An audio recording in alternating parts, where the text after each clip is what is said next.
Hi Code Newbies, welcome to Codeland. Here is a quick tutorial on how to enable virtualization technology in your Windows system BIOS.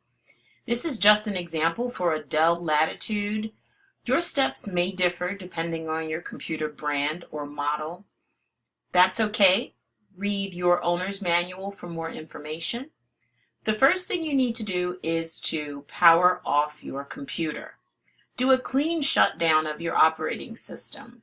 Once your computer is totally powered off, you are going to take a quick note here of the function key that could help you enter the BIOS. So for my Dell system, it was the F2 key. For HP, it's a little different. For Lenovo, it's different. For Sony, it's different. Your system may vary. Try one at a time to see which key works, or just refer to your computer's user manual. Next, you're going to click your power button to power on your computer as soon as the system boots to the black screen. Not a second waiting. Press the function key that we noted from the previous slide for your sister to enable the system BIOS. So for me, it's F2, but again, it is system depending on your make and model of your system. Once your computer boots into the BIOS, you're going to use the arrow keys to get down to the virtualization section.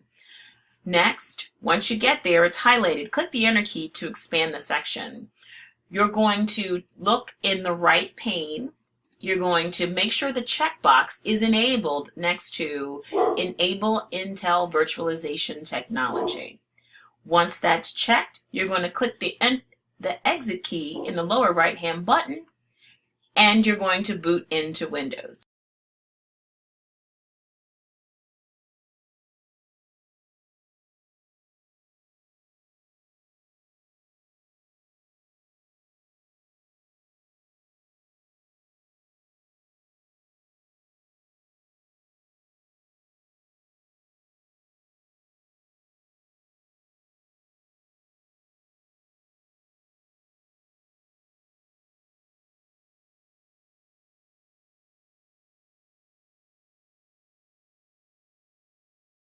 Hopefully this was helpful, and we'll see you in the Codeland Intro to WordPress workshop. Thank you.